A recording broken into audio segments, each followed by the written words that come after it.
Today, in the day of Russia, its own holiday, beaten up Russia is going to the past, leaving on the carpets of civilization bloody traces of big and bare feet. It's a sad path, it's the last path. It is not even a dramatization, it's a reality. If you clean the happening events from propaganda, Russia was exiled from modern life, disconnected from development, investments, science and technology, from education and travel. Now its path to nowhere, to prison camps or nuclear fires, or to Soviet shabbiness and grayness is for years to come.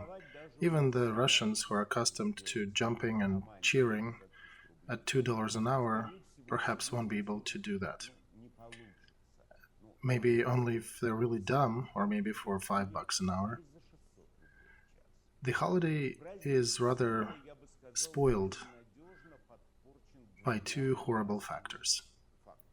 First of all, the word Russia acquired a specific smell this week. This day of Russia is stinking with poop. Not with random poop, but with a presidential poop. And second is Kamyshevacha. It's a treacherous Kamyshevacha, a very small settlement with a little school and a small factory where 3 retirees were making equipment for the zoos. Kamyshevacha. Out of strategic objects, it has 8 greeneries for cucumbers, 2 for tomatoes, and 1 birdhouse, a big one, for a very fat jaybird. Putin's greatest army of the world, the Armada, which Kiev in 3 days and no analog weapons, almost in its entirety is stumbling under Kamyshevacha for the second week, flooding it with fire and death. Nothing works. Although Putin's infantry was promised all the toilets of the village. Budgets of probably 20 regions of Russia were dumped on top of this settlement in the shape of different explosive materials. The horde is stumbling around it and can't even take it. There are not even many Ukrainian troops in there. But Kamyshevacha just resists to be taken, demonstrating an offensive, despicable behavior towards Putin's orcs.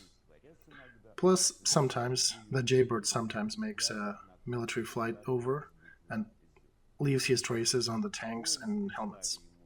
It'll be hard to sing and talk about military glory of Russia these days, but this word Kamyshevacha can be included into registry of federal secrets.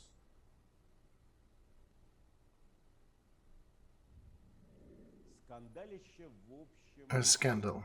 A big scandal. It is hard to tell which one is bigger, Kamyshevacha or secret poop of Putin. That scandal is what the country lives with these days, and there is no more popular subject than this. World-renowned Russian literature such as Leo Tolstoy, War and Shit, or Dostoevsky, Nincompoop have a whole new meaning these days. Also, a well-known but forever departed eatery by Ronald McDonald's is renamed and turned into shittery. Now, seeing Putin, 100% of Russians are looking for his assistant with a black briefcase full of secret presidential poop. Putin became a laughingstock. That poop is secret, not just from the enemies of Russia, but also from the citizens of it, who, if you think about it, have the full right to know the analysis of their president. But no, even in the places where Putin sometimes goes, like International Economic Forum, secrecy is everywhere, and everything is secret. It is unknown if Putin performs the process straight into the briefcase, or does his assistant have to fish it out from the plumbing works and then pack, bag, and put it into that magic black briefcase. Of course, it has to be sealed as well, and its further destiny is mysterious. Unknown is the list of people who have access to it. Unknown is the destiny of presidential poop. What bothers people is it being destroyed? Or does eternal storage awaits it? If it is destroyed, of course, it has to involve a number of federal agents, shamans, and priests doing a special dance and creating a mystic wall with the hymn of Russia sounding blaring from the speakers. It is actually a strange thing. There is not a single reason for which the health of president has to be such a strict mystery. If they're making so secret his basic physiology, what can we say about psychiatry? First precedent of poop secrecy is known. It happened back in Brezhnev times. Back then in USSR, carrying semi-deteriorated with completely atrophied speech mechanism deadly ill Leonid Ilyich, KGB announced a special poop secrecy mode. But French intel overplayed KGB and grabbed a little bit of refuse from the General Secretary's bowels. And today, again, another alarm. Another poor Federal Secret Service is turned into a sect of shit carriers. There is also a funny side to that story, an optimistic one. Now all Putin's nobility is running around, secretifying their secretions. They mimic their leader. Any analysis, anything. It would be fine and dandy, but Lavrov, foreign minister, can fill a medium-sized suitcase in one go, so the amount of diplomatic mail grew unproportionally. Ambassadors of Russia are also requesting their excrements to be shipped to motherland using diplomatic mail, but there are no Boeings and Airbus, so now the old four-wing planes are barely carrying heavy loads. Now Putin's fashion also jumped onto the propagandists, artists, and writers. But these guys have no diplomatic mail, nor professional shit-carrying sect. So everybody is trying to hide their excrements in difficult-to-access locations for the enemies of Russia. That is why the whole vertical of power and today's holiday is stinking.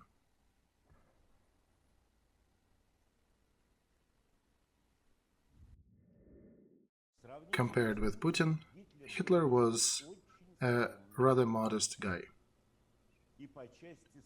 and not even in the same ballpark in the sadist scale. At least it did not occur to Hitler to congratulate surrounded Leningrad with the Day of Germany and to communicate to the citizens of that city dying under his shelling that now in Germany there is a sister city to Leningrad. Let's take two blockades, famous surrounded cities of the recent times, Leningrad and Mariupol. Hitler somehow turned out to be more human-like than Putin. The leader of the country of secret poop has won that weird contest in anger and barbarianism. Hitler, having a chance to level Leningrad, decided not to do that. And Putin, without a second thought, destroyed Mariupol, killed everyone whom he could, destroyed everything he could reach. As we found out later, just to congratulate the ruins stuffed with dead bodies with the Day of Russia, and to attach a symbol and a link to the sister city, from which the airplane pilots were dropping bombs on this one. A very useless acquisition, and it likely will be lost for Putin's regime by the end of this summer. Symbolically, horrible ruins will return to Ukraine to become a museum of shame of Russia.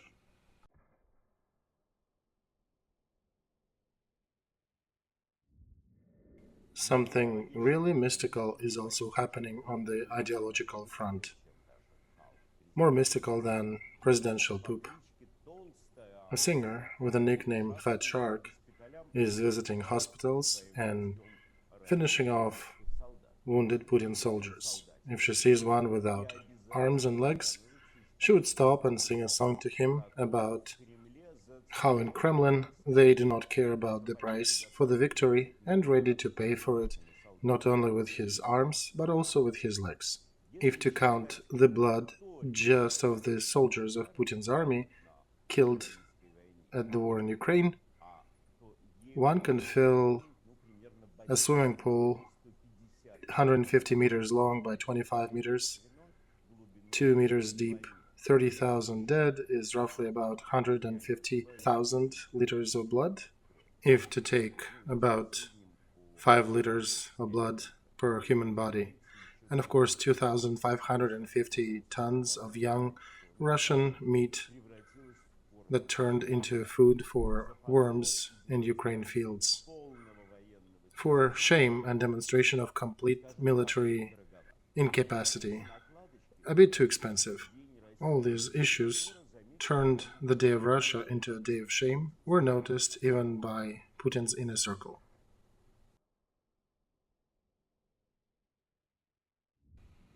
Everyone started to bury Putin. Friends, enemies, haters, fans, simpletons. He's being put in coffin, he's granted cancer, he's cremated. Oligarchs and intel officers, ballerinas, and security services are burying him. There is even a going bet for how long will he last. Everybody is putting him in the grave. Of course, he pissed a lot of people off, and moreover, he's a loser who lost the main war of his life and buried everything, not only for himself, but for the whole country, and set everyone up. This week, a figure of a successor became a bit more visible. It became obvious that this person will not be from the sect of the battleship carriers, from the Federal Secret Service. To take presidential position, the width of shoulders is not enough, and the ability to mimic the facial expressions of a sturgeon is not enough. The real candidate is Sergei Kiriyenko. He was given a special mission to perform a ritual dance on the ruins of Mariupol. The fact that he has been chosen a presenter of the best toy of Russian dictator, that favorite piece of Ukraine that has been chewed off by Russia, speaks a lot. Today Kiriyenko was a little bit too hasty. On the official site of one of the media channels, there was a statement with a somewhat presidential intonation, and the first impression was that he might have lost his grasp for reality. Normally, one should not be making such statements when the president is still alive. The statement by Kiriyenko was up there for a little bit of time, but internet remembers everything. The reader had enough time to understand that Russia is planning to invest trillions of rubles to restore Donbass, and regardless of today's screw-up, Kiriyenko is not representative of all the forces in Kremlin, and we don't know the depth of Putin's bite on his neck. You can still see the 2 bleeding points, but we don't know how deep was he bitten. Or perhaps this is just a makeup, and what's going inside his bald head, nobody knows. We should not forget that at the moment of Putin's death, the world will change. Dead forests of Kamchatka and Chernobyl will come back to life. Dry rivers will be filled with water, and trout will start playing. Blind will see again, and poor kids who suffered during this war will get up as well. There'll be smaller reasons for joy. Breasts and lips of singers like Baskov will be filled with silicone. New factories will come online, and new fashionable sign, "Shittery will fall off the building." At the day of Putin's death, everybody will reveal themselves from unexpected new side. Not necessarily a good side, though perhaps the saliva of the crazy dictator is already circling the bloodstream of Kirienko, and we might see that this back in the day reasonable human is infected with imperial craziness as well. The hope that today Kirienko is just playing and acting his part to get to the throne. There is that hope, but it is rather small. The reality is pretty high. The reality where Kirienko is just as fascistic as his current owner. However, he does not have real competitors at the moment, because in his hands is the most important thing: control over all of the Kremlin apparatus. Battle mushrooms of Kremlin, such as Patrushev, will not be able to compete with his ability to grasp the country. Mishustin, who did not get too dirty during this war, but is still dirty, he is a weak candidate compared to Kirienko. Shoigu with his artificial army, along with Bortnikov with special services, are thrown off the competition scales. Not even talking about decorative personages like Volodin or Medvedev. Commander of the Russian Guard Zolotov might also be practicing a text of presidential oath in a bathroom, but he is not considered seriously by anyone. The apparatus or control board of presidential power is more sophisticated than National Guard. This is the central command, and it is completely in the hands of Kirienko and his people. A very sympathetic character, even to me, Arestovich, is crying angry tears about the West inaction and their cold feet about the Ukrainian war. Not so. They're not really cold, but they're not hot either. They're not psychotically attracted to this entertainment. They played a little bit, enjoyed the process, and now they're back to their usual status quo. New reality is here, and the West takes it. Now the West knows that Putin is a maniac, that the war is bloody, yes, full of atrocities and awful actions. The West knows that Russian soldiers are greedy and scared animals. The shock has passed, and now it has become knowledge. Knowledge doesn't really stress. Everything became banal and routine. And there is nothing especially spicy about it. And everybody understands already that the case was listened and closed. Judge and jury and verdict are known, but the executioner is still without an access to the criminal. There is no intrigue left. The reason for the West being cold to the war is also that Ukrainian soldiers are too strong and too reliable. Their victory is obvious, and now there is a vision that Putin's orcs will be killed and destroyed without the help of the West. If Ukrainians were a little weaker, the front line would be moving towards Europe, and then the whole excitement would have continued longer. And as it is now, the war sort of retreated back to the Donbass cave, where it lived for a while, fed from the hands of Vova the maniac, and the West kind of figured out that they can sit quietly behind the back of Ukraine. There is no other reason to be cold to this matter.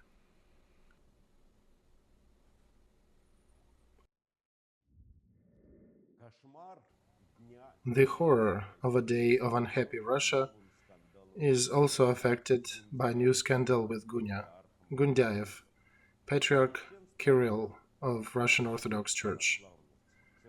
The group of all Orthodox churches of the world is starting the motion to ask for a tribunal not just for war criminal Putin, but also for war criminal Gundaev.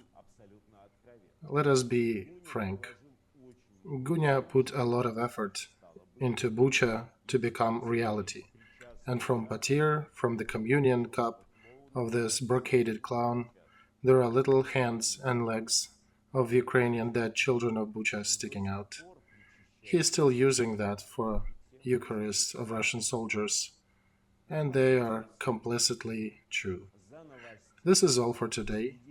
Follow the news on my Telegram channel, subscribe to my Instagram, perhaps remembering about donations from time to time. Glory to Ukraine, and long live Belarus.